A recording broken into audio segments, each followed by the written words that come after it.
Info governor کے ناظرین کو السلام علیکم۔ تاریخ اسلام کی نئی قسط حاضر خدمت ہے۔ غزوہ خیبر سن 7 ہجری۔ صلح حدیبیہ کے بعد قریش کی مخالفت کا زور کسی حد تک کم ہو گیا، لیکن غزوات کا سلسلہ ابھی ختم نہیں ہوا تھا۔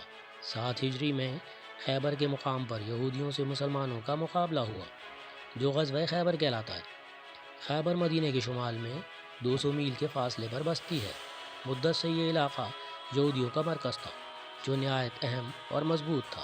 اہم اور مضبوط اسی لحاظ سے کہ یہاں پر ان لوگوں نے اپنے کئی مستحکم قلعے تعمیر کر لیے تھے، جن کے نام یہ ہیں: قلعہ قموس، سالم، نتاتا، قصارتا، مریتا۔ لیکن ان تمام قلعوں میں مضبوط قلعہ قموس تھا۔ مضبوط ہونے کی وجہ سے اہمیت بھی اسی قلعے کو حاصل تھی۔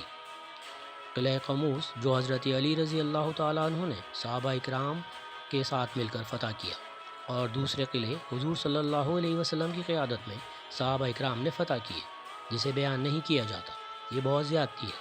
خیبر کا علاقہ 1400 صحابہ کے حضور صلی اللہ علیہ وسلم کی قیادت میں فتح کیا تھا۔ صحابہ سے بغض رکھنے والے خیبر کی فتح کو صرف حضرت علی رضی اللہ تعالیٰ عنہ سے منسوب کرتے ہیں، جبکہ اس فتح میں صحابہ اکرام کا بہت بڑا کردار تھا۔ حضور صلی اللہ علیہ وسلم کے زمانے میں اور خلفائے راشدین کے زمانے میں اہل بیت اور صحابہ اکرام ہمیشہ ایک ساتھ جنگوں میں حصہ لیتے تھے۔ ان میں پیار و محبت، عزت و احترام کا رشتہ ہمیشہ قائم تھا۔ خیبر میں پہلے سے یہودی آباد تھے، لیکن 4 ہجری میں مدینہ کے یہودی قبیلہ بنو نصیر کا اخراج ہوا، تو یہ قبیلہ بھی خیبر میں جا کر آباد ہو گیا۔ دشمن تو یہ مسلمانوں کے پہلے ہی تھے۔ مدینہ سے جلا وطن کیے جانے کے بعد ان کی دشمنی میں اضافہ قدرتی امر تھا۔ غزوہ احزاب کے موقع پر بھی انہوں نے اس دشمنی کا ثبوت دیا تھا کہ بنو عطفان اور بنو قریظہ جو معاہدے کے پابند تھے، لیکن ان کو مسلمانوں کے خلاف اکسا کر ان کے مقابلے میں لا کھڑا کیا تھا، اور اس کے بعد بھی مسلمانوں کے خلاف ساز باز کے لیے تیار رہتے تھے۔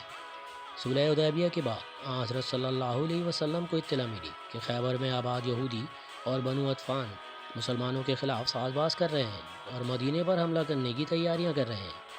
آپ صلی اللہ علیہ وسلم نے اس کی تصدیق کروائی تو یہ خبر صحیح تھی۔ اب آپ صلی اللہ علیہ وسلم کے لیے ضروری تھا کہ مدینے کی دفاع کے لیے دشمنوں کا مقابلہ کرنے کی تیاری کریں۔ حالات کی تصدیق ہونے کے بعد آپ صلی اللہ علیہ وسلم نے مسلمانوں کو جہاد کا حکم دیا اور عسکری تیاریاں مکمل کی۔ 7 ہجری میں 1400 مسلمانوں کے ہمراہ خیبر کے علاقے کی طرف روانہ ہوئے۔ راستے میں رجی کے میدان میں قیام فرمایا، کیونکہ یہ مقام بنو عطفان اور یہودیوں کے علاقے کا درمیانی راستہ تھا۔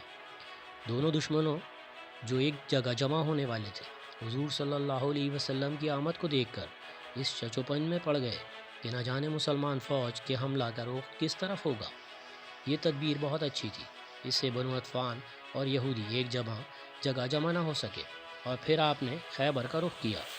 یہاں پہنچ کر آپ نے قلعے کے گرد میدان میں قیام فرمایا اور دوسرے دن حملہ کر دیا، جو یہودیوں کے لیے اچانک اور غیر متوقع تھا۔ یہودی ہراساں ہو کر قلعہ بند ہو گئے۔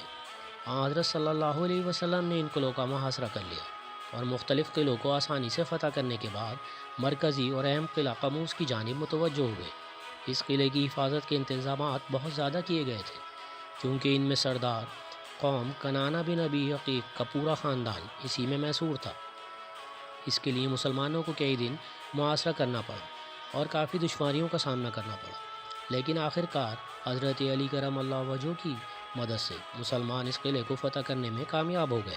اس قلعے کی فتح کا مطلب یہ تھا کہ دشمن شکست کھا چکے ہیں، لیکن اس کی تسخیر کے بعد 2 قلعے باقی تھے، جو 10 دن کے محاصرے کے بعد فتح ہو گئے، اور اسی طرح خیبر کی فتح پائے تکمیل کو پہنچی۔ فتح کے بعد مفتوحہ زمین پر قبضہ کیا گیا، لیکن یہودیوں نے درخواست کی کہ زمینیں ہمارے قبضے میں رہنے دی جائیں۔ حضور اکرم صلی اللہ علیہ وسلم نے قبول فرمایا اور ان سے پیداوار کا نصف خراج لینا طے پایا۔ خیبر کا علاقہ فتح کرنے کے بعد یہاں کی آبادی کو زیر کرنے کا کام ہوا، اور کچھ عرصے کی جدوجہد کے بعد یہ کام بھی پورا ہوا۔ اس جنگ میں یہودیوں کا جانی نقصان بھی بہت زیادہ ہوا۔ خیبر کی فتح سے یہودیوں کی طرف سے خطرات کے امکانات ختم ہو گئے، اور خیبر کی فتح اسلام کی تبلیغ کی ایک شارہ ثابت ہوئی۔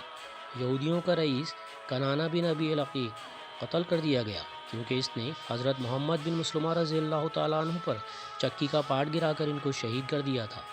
خیبر کی زمین کی پیداوار کو 2 حصوں میں تقسیم کیا گیا۔ اب تک جو غزوات ہوئی تھی وہ مدینہ کے دفاع کے لیے ہوئی تھی، لیکن غزوہ خیبر سے یہ علاقہ اسلامی سلطنت میں شامل ہوا اور غیر مسلموں کو اسلامی حکومت کی رعایا بنایا گیا۔